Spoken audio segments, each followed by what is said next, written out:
Agora, a gente precisa de levar a sério esse assunto, porque as pessoas elas não foram educadas em relação ao lixo. Não tem isso na formação básica, nós vamos colocar isso. Eu preciso de tanto de problema, eu preciso do Congresso Nacional, preciso de ensinar isso na escola. Te contar uma crise que eu tive nos Estados Unidos é de errar o lixo porque a gente não tem educação aqui. E aí você erra a sacola, o caminhão de lixo não pega. Eu tenho uma casa em Orlando e eu falei, caramba, por que aqui em Orlando, ou melhor lá, as pessoas respeitam o pare, aqui as pessoas não respeitam, por que lá separa o lixo direitinho? Por quê? Porque tem que investir isso na educação, primeira coisa. Você anda numa cidade suja do jeito que está hoje, a gente claramente não ensinou nosso povo em relação a isso. Então, você olha... Desculpa, candidato. Você olha a situação do lixo, quando tem o interesse de grandes companhias que estão aí 20, 30 anos na cidade, eles não têm interesse em mudar nada e fazer nada de novo, nada disruptivo em relação ao lixo. Por quê? Porque contratos que precisam ser revisados e a gente precisa ter coragem de tratar disso.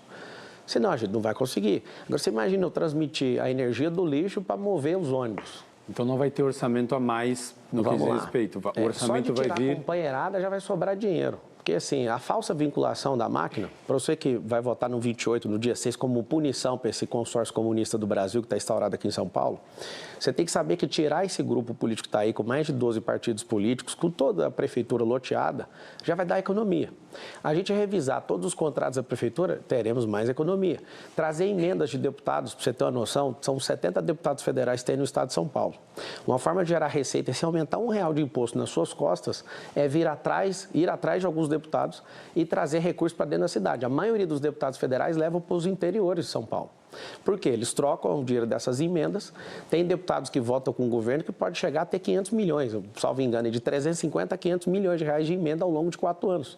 Eu sei como gerar receita, dando louvor para esses caras, colocando eles lá ali na Zona Norte, que você falou de Brasilândia, e falar, ó, essa área aqui eu quero investimento seu e vou te dar glória, porque o poder precisa distribuir glória, a glória. O que é glória e louvor, candidato, a glória em termos a glória de gestão um deputado de falar assim, ó, o prefeito reconhece que o recurso veio para cá, é o que o vereador faz e pôr aquela faixa, ao invés de você pôr a faixa, alguém ter a capacidade de reconhecer que o recurso veio pela pessoa. Igual, por exemplo, o Nelson Williams está aqui, ó, o maior advogado do Brasil, eu convidei ele está em uma causa minha, é dar glória para alguém que é um dos mais poderosos causídicos, e obrigado por você ter aceito meu convite de estar aqui, Nelson Então a Williams. gente ainda não tem orçamento, né, para o lixo? Não, nós temos. Para as pessoas que estão nos assistindo, você que vai votar no dia 6, você tem que entender o seguinte: burocracia, companheirada, corrupção, ineficiência, falta de virtualização na Prefeitura de São Paulo tem comido o dinheiro público. A gente precisa cumprir um primeiro ano que tem que praticamente carregar as decisões da legislatura anterior, que é a Câmara dos Vereadores, e todas as decisões que o prefeito anterior, que no caso o Ricardo Nunes, tomou. A gente, nesse primeiro ano, não vai ter esse tanto de coisa que a gente imagina, mas a gente organiza a casa com uma coisa, austeridade. Todo governo de direita, todo governo conservador, ele é austero. O que ele tem que fazer? Ele tem que enxugar a máquina e dar prioridade para aquilo que faz mais sentido. Eu vou te falar o que faz mais sentido. Zerar essa fila de 447 mil pessoas que estão precisando de exame. Vamos fazer o seguinte, candidato, a gente fala dos outros assuntos nas próximas perguntas, porque ele perguntou de lixo, acho que o senhor já respondeu. Eu queria ouvir Tudo bem, candidato? do Bruno. Tá bom. Boa noite. Vamos lá, Bruno. Boa noite. Candidato, eu quero fazer uma pergunta para o senhor sobre transparência, um pouco em cima do plano de governo também. O seu plano de governo tem um item lá específico, a prefeitura digital, transparente e pública. E em uma sabatina recente que o senhor fez para a CNN, se não estou errado, o senhor falou que no seu governo ainda vai ter uma coisa a mais ali, que é as reuniões que o senhor tiver no seu gabinete vão ser transmitidas, mais ou menos da forma como o senhor faz hoje em dia. Na campanha, já teve algumas situações que o senhor está enfrentando que podiam ter colocado em prática já essa gestão transparente. Por exemplo, tem essa questão que o noticiário tem dado aí da ligação do Leonardo Avalanche, presidente do seu partido, com o PCC. E tem essa questão que é o centro da conversa por enquanto até agora, que são esses impulsionamentos suspeitos aí que levaram à derrubada das suas redes. A minha pergunta é, por que o senhor já não fez isso? Por que essa reunião em que o senhor teria pedido para o Avalanche deixar partido já não foi transmitida? E por que esses impulsionamentos anteriores que o senhor disse que fez, também o senhor já não deu transparência para todos esses números e explicou para todo mundo? Eu não sou dono do partido e nem sou presidente, então eu não posso fazer uma coisa chamada ingerência. Eu sendo prefeito, eu que estou no comando, certo? Sobre o Avalanche, você acabou de falar que ele tem ligação com o PCC, eu queria saber por que o PCC não ajudou ele, porque foi noticiado hoje que ele está sendo despejado da casa dele. Vocês gostam de criar, quando eu falo você, com todo respeito, te tirando, tá, Bruno? O Metrópolis gosta de pôr uma pressãozinha ali e vincular tudo que é negativo para cima de mim, mas é uma opinião minha. É uma opinião, né? A questão da gente viver num Estado democrático de direito e na liberdade, você não pode ficar chateado com a opinião. Se você quiser fazer pergunta, eu posso falar. Essa matéria, inclusive, da Folha de São Paulo. E aí piorou, mas tudo certo. É uma questão de opinião.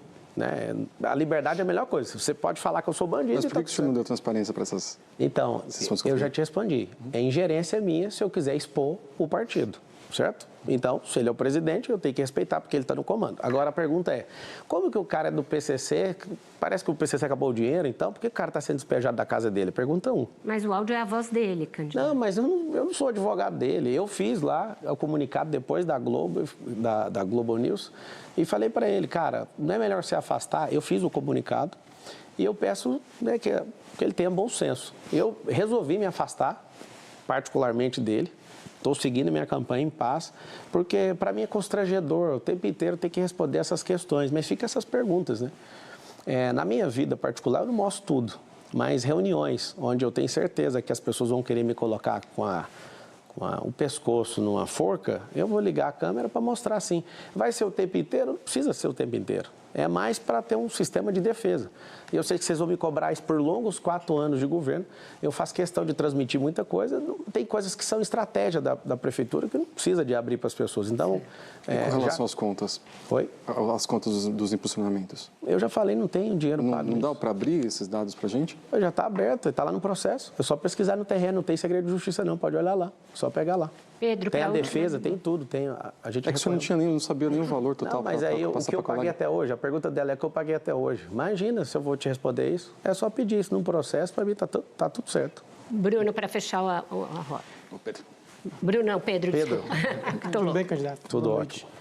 Eu queria voltar a um assunto que a Malu já até começou a introduzir, a sua condenação lá de 2010 por furto, né? Na sentença, o senhor disse na Globo News que nunca oferiu lucro, que era uma relação de trabalho ali. E na sentença, o juiz fala claramente ali que o seu objetivo em participar do esquema ali era ganhar dinheiro fácil. Então, eu queria devolver para o senhor isso. O objetivo ali era esse mesmo, era ganhar dinheiro fácil? Eu ganhei um salário de R$350 e não tinha dinheiro para pagar advogado. Estou com a minha carteira de trabalho aqui, se você quiser, que você é um cara investigativo, eu te dou ela aqui no intervalo, você tira a foto dela inteira, eu vou te mostrar uma coisa, até para te ajudar nisso aí, que aí mata o assunto. Dia 1º de maio de 2003, eu tinha 16 anos de idade e a carteira estava assinada. Eu fui mandado embora desse emprego, eu era operador de áudio, e por uns 6 meses eu fui prestar serviço para essa pessoa, né, na condição, né, de confiança, de alguém que eu já conhecia. Da igreja, né? Era o pastor de jovens da época. E aí, eu, muito jovem, querendo ajudar em casa e pagar minha faculdade, entrei nisso, foi uma latada na minha vida, me envergonho de ter envolvido com esse tipo de gente. Só que na hora que acabou isso, eu fui processado, né, por longos 13 anos, isso foi assustador para mim. Você vai pegar a minha carteira de trabalho, no mesmo ano, está registrado como atendente call center. E eu fiquei quase 8 anos numa companhia. E aí, o que acontece? Se eu fosse o bandido e quisesse dinheiro fácil, eu ia arrumar serviço de carteira assinada para quê? Então, você pega meu imposto de renda, você vai ver que está ali declarado o que eu ganhei na carteira. E fui crescendo e fui um dos melhores funcionários dessa companhia. Então, eu não tenho nadinha para me curvar para bandido, eu não sou bandido. Se você investigar e achar o que eu tirei de alguém, porque os candidatos, né, de forma deselegante e desespero, porque todos caíram na pesquisa e eu estou subindo igual um foguete aqui na cidade de São Paulo. Eu estou perguntando coisa do processo, não tem nada a ver com o candidato. Mas eu estou te falando. Né? Mas é eu que faço a resposta, Pedro. Você faz a pergunta, eu faço a resposta. Se você quiser interferir, eu vou interferir no meio da pergunta. Então, posso terminar? Claro. Então, vamos lá. Eu tenho uma história de trabalho digna. Tem 13 anos da minha entrada de carteira de trabalho até a minha saída. 13 anos, certo? Os candidatos falam, você roubava velhinhas. Eu nem sei quem são essas pessoas. Eu trabalhei para um cara, que esse cara fez isso, inclusive cumpriu cadeia, foi condenado. Eu fui prescrito porque não tinha nenhum crime na minha vida antes disso. Inclusive, eu não dei conta de ter uma defesa... O senhor prescreveu por causa da idade. É porque se você tiver antecedente, você não deixa responder, cara. Eu fiz direito para ouvir o que você está querendo me explicar. Deixa eu terminar de responder, ué. Fiquei 5 anos na academia de eu te ensinar. Você tem atenuante se você não tiver nenhuma passagem antes. Eu nunca tinha passagem. Então, se você deixasse eu responder, eu ia te explicar que isso é um atenuante. Segundo, menor de 21 anos. E você sabe o que aconteceu? Se eu tivesse uma defesa técnica, se eu tivesse um Nelson Williams que está sentado aqui, eu nunca ia ser condenado nisso aí. Sabe por quê? Porque a condenação foi na primeira instância. A gente não chegou aí para o trânsito em julgado. Significa o quê? Não existe condenação transitada em julgado. Não, porque por isso que eu estou te explicando. Então, eu termino a resposta te falando. Isso não vai diminuir nenhum brilho. A imprensa está pegando áudio disso. Eu já não fui condenado, prescrito, e não foi nem transitado em julgado. Eu estou em paz em relação a isso. Certo. Sabe, ano que vem vai fazer 20 anos disso. E todas as vezes que vocês tocarem nisso, eu vou dar uma ferida. Precisamos revisitar os áudios do Petrolão, do Mensalão, e reviver a moralização desse país. E eu te agradeço pela pergunta, Pedro. Então, com isso, a gente fecha o nosso primeiro bloco do Roda Viva com o candidato Pablo Marçal. Vai para um breve intervalo e volta já já. Não sai daí.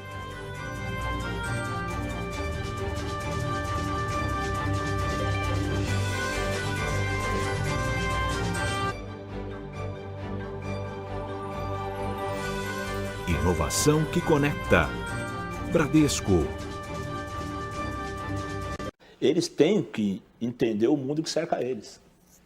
Eles têm que entender o que pensa o porteiro, o que pensa o filho da cozinheira, a cozinheira, o jardineiro. Ele tem que entender as pessoas que cuidam dele.